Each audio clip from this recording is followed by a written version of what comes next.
I think I knew I was always a singer, but because I grew up in Iran and singing is not possible for women there, I just assumed that it would never be possible. So I played the piano. I was a pianist for a long time until I left Iran when I was 17 and moved to Canada with my parents. And when I went to a special high school, and in the high school, there was a music program, and I had to pick a second instrument. And I said, maybe I can sing. And when I was growing up in Iran, I sang at parties, at gatherings, just for fun, but never had lessons. And when I started singing, I treated my voice as my second instrument. I started actually taking proper lessons, like la la la la la la, like that kind of lesson. And I picked opera because I really liked Western classical music. So that's what I started studying. I started studying opera music, opera singing. Well, we were working on the album for a long time, and when this things that happened in Iran happened, it started in September. I spoke to my collaborator, my guitarist composer friend, whose name is Gaspar Rodríguez. He's from Malaga, and we have been working on the album together.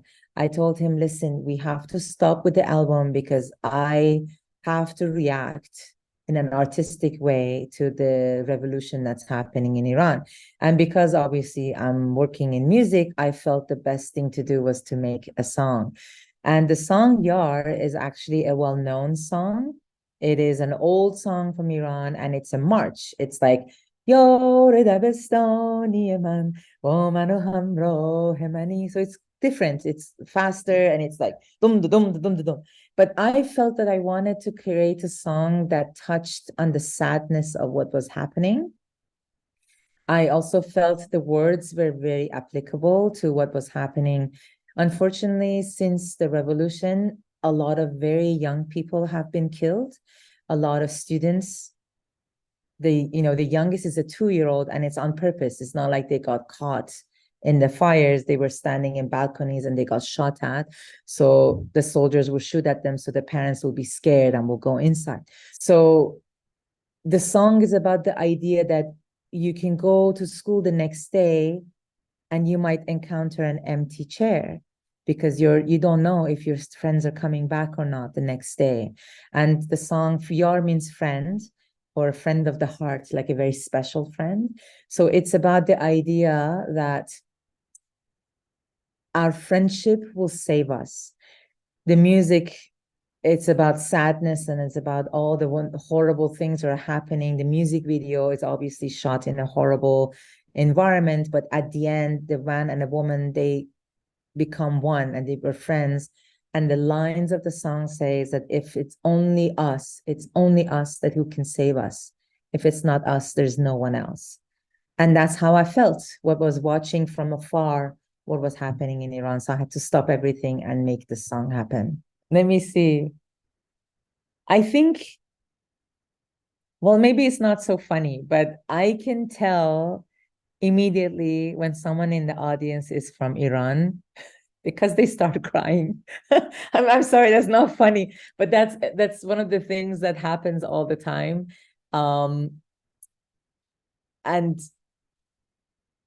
and a lot of times I see people a little bit shocked because they know the music flamenco and suddenly they recognize the rhythms, they recognize the music, but then I'm singing in a different language. So I see the confusion in their faces and they're shocked that what is this music? I understand it, but it's different. So that is always really kind of fun to watch. So I really like smaller concerts for that, to see people's reactions. Sometimes it's shock, sometimes it's pure happiness, sometimes they're moved quite a bit, so they cry. So that's what I always love in the concerts. I would like public to come and listen to a new idea. If they love flamenco, but they're interested in new ideas, I think I have something special to show them. Um, I like to think that my concerts will take you somewhere magical. It's a dream for me to sing, and I like to communicate that with my audience for them to be able to listen and come with me on this journey of exploration and the stories that I try to tell. Also, I think a lot of the stories, they might not seem at first like they're not just special to me. They're everybody's stories. They're about love. They're about immigration. They're about having to leave your country. They're about hope for the future, for your children, love of the country. So they're all the things that all of us as humans share. So I would invite the public to come to a very special concert when we can have 2 hours of almost like a conversation, but in a musical way.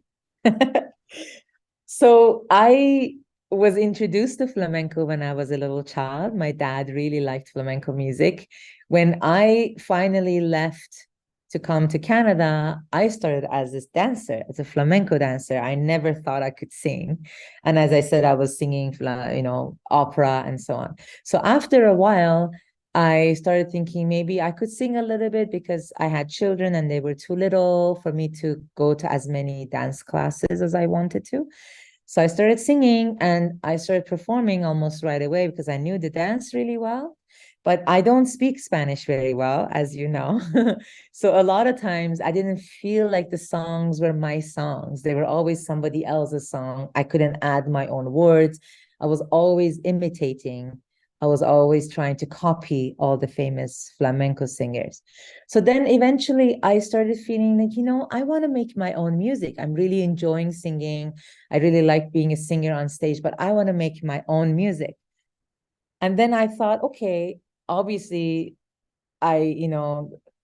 maybe I could do something that neither the Spanish people can do and neither the Farsi Iranian people can do. And then sort of had this idea that maybe I sing my own language. And I love poetry. I absolutely love poetry. And it just made sense because Iranian culture, poetry is very important. It's a very, very big part of our culture. So it just, at the time, it made a lot of sense to try to sing flamenco in my language to make it my own music. And that was the reason I started.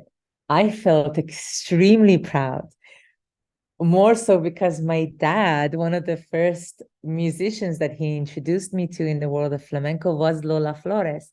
So he would play her music and be like, listen to this queen, like listen to her, the way she's so passionate and singing. So for me, she was this star in the sky, out of reach.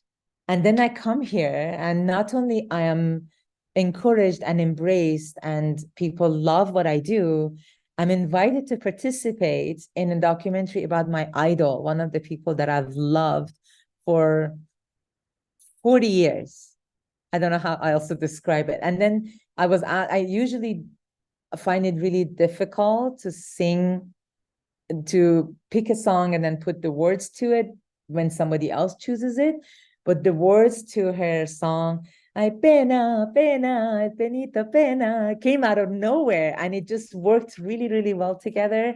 And I love that song now. And I can't wait to record it and make it one of my own songs. So no, I'm very proud, very, very proud. Usually I'm the main producer. I start with melodies and I think about the words and I try to organize them and I record them on my phone.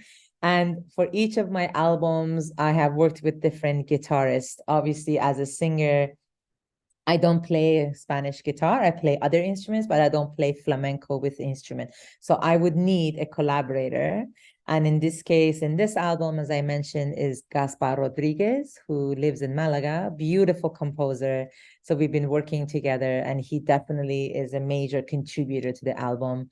I have worked with other guitarists for my other music. So I'm not picky. I think anybody who has ideas, I'm very happy to listen and create music with. But everything starts with me. I put the music together, an idea together. I find the poem. I try to choose what Paolo I need to do. So I'm the original producer, and then it goes from there. First, we are changing the name. We're going to call it Just Breath, Aliente. So we want to make it a little bit simpler. And yes, it will be on CD, but I think my focus will be mostly in the digital format. But yes, we will have a limited amount of CDs and also LPs, like big records, which is very exciting for me because that was one of the ways I was introduced to flamenco through my father. He had a lot of really beautiful old records. So it's kind of sweet to come around in circle like that. Unfortunately, yes. It's good and bad. I mean, the world has changed right now. There's a lot of music out there. Some of them not so good, but there's a lot of good music, a lot of good musicians. So I understand that I would need to be active in social media to reach my people and people who like what I do. What I do is very special and different. So I think that is really the only way to let people know and understand what is it that I'm trying to make, the music that I'm trying to make, because it's very unique. Obviously, the next best thing is to come to one of my live shows so I get to have a conversation and show you. But yes, I do spend a lot of time thinking how I can be in communication with people to let them know that there is this new genre in the world, someone who's singing flamenco in Farsi. Yes. My name is on social media, is my name. So it's Farnaz Ohadi Music. So I'm pretty much the only Farnaz Ohadi on there. So as soon as you start typing on Instagram Farnaz, I'm usually one of the first 2 or 3 names that comes up. But it is specifically Farnaz Ohadi Music. On all the social platforms, I have the same name. I choose my own look. This is a new look. What do you think? Yes, perfect for summer. I actually had rastas for about 14 years. For a long time, I had rastas, which I really love because I could have it down, I could have it up, and it was really working for how I felt while I was making my music. This is a symbol of how free I feel in Spain. I feel really like I'm like a bird opening my wings. I can fly. So this is a very light and fresh new look. I do have a company that I work with now, as you know, the Air Music. So they're very good about ideas. So I give them an idea and they help me choose. And I did this and then they really liked it. So we work together, but most of the ideas come from me. Yeah, all the piercings and the hair and the makeup all come from me. Yeah. I would absolutely love to collaborate with Estrella Morente.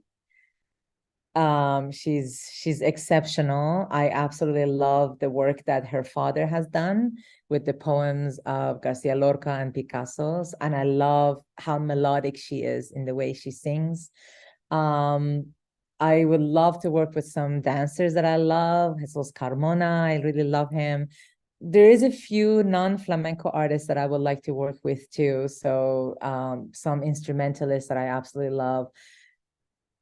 Yeah, but I would say Estrella Morente and Argentina. I love Arcangel. I really love Buika. I would absolutely love a collaboration with her because I love her energy. And yeah, so there's a few. These are the ones that come to my mind right away. I think my first dream was to make flamenco in Farsi work. And what that mean was that at the beginning, I thought it would be easy. And it was so hard. It was very, very hard because the language of Farsi is very different from Spanish. Farsi is very melodic and it's very soft and it's very open, and Spanish allows for a lot of cuts and a lot of staccatos and cortes. So it fits really well into the rhythm of flamenco. So my first dream was to make the two work together. And I like to think I have achieved that. I mean, I obviously need to allow people to listen and make their own judgment. But that took 6 years to really get to where I thought, okay, the first album was ready to record. And I'm still working on it and trying to make it better and better. So that was my first dream. The second dream, I have 3 dreams. The second dream came true when I came to Spain to study. That was my dream all my life. And not only that dream came true, but also it came true because I was able to share what I do with people who are making flamenco music. When I first arrived in Sevilla, I had no plans to share with anyone that I do flamenco in Farsi. I thought no one would like it. I thought they'd be very mad at me. I thought they would be angry that I'm trying to change flamenco. So I told nobody.